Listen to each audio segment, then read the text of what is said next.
So here we are looking at the Rome Blur, which is a demo model, so it's not all pretty, but it's a really good indicator of what this board is like.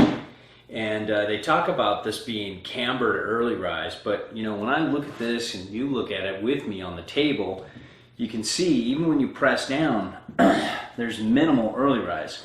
Let's play around with the nose here, and you can kind of see there's just barely a little bit of early rise. I mean, we're talking like less than an inch, you know, just a few centimeters. And you can see there's just a big old bow of camber underfoot. I can almost get my middle finger under there and most of my pinky.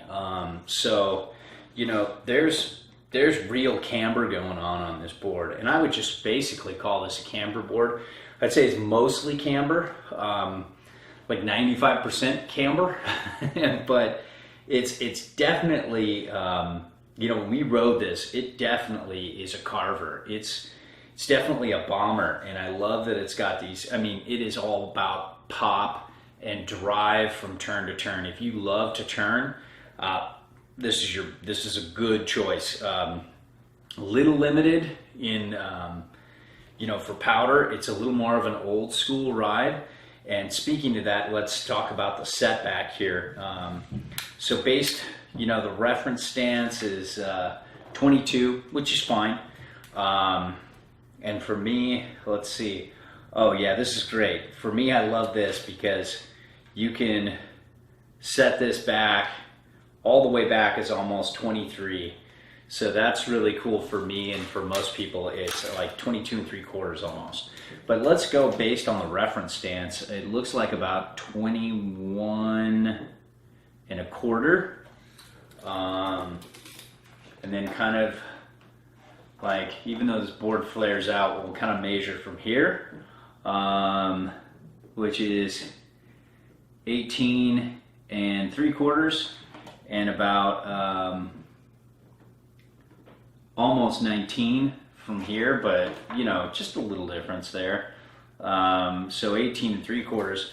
But then if I wanted to set it all the way back, I could get to, let's see, 22 off the front and almost just 17 and like an eighth off the back. So that's pretty good. I mean, it's really, you know, this 20 mil setback and this 22 reference stance is pretty cool. You know, a lot of boards like this oftentimes have narrower reference stances, and 22 is pretty good. Like, most people are between 22 to 23 who ride this board these days, modern day riders. So, you know, that's pretty good. I like that. And I like the setback on that, and you'll need that. You'll need that extra bit because there's so much camber here.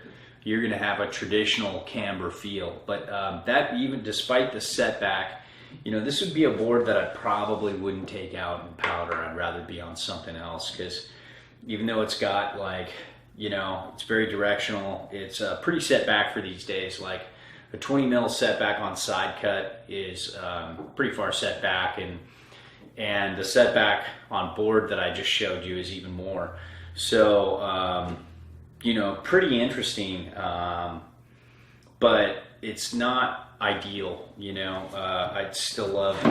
I would have loved to have seen the early rise, you know, instead of like start like barely right here, like just a little bit before the nose rises.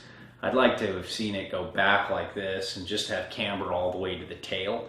I would have liked to have seen it bend up there, because I think that would still make this thing an amazing carver, especially with all this camber here, and still give it a little more float. And you know, this is just almost right there with traditional camber in terms of how it'll float, and that's kind of the one drawback about this board. But here's a look at the base. I like that it's mostly black, knowing that you're probably going to be off-piste with this on occasion, and you might ding it. Here's the top sheet again, really clean. It looks all boring from the pictures in the catalog, but when you see it in person, there's like a translucency to this black, this grayish black, and it looks really good. It's a fun board to look at going up the chair. So that is the Blur on the table.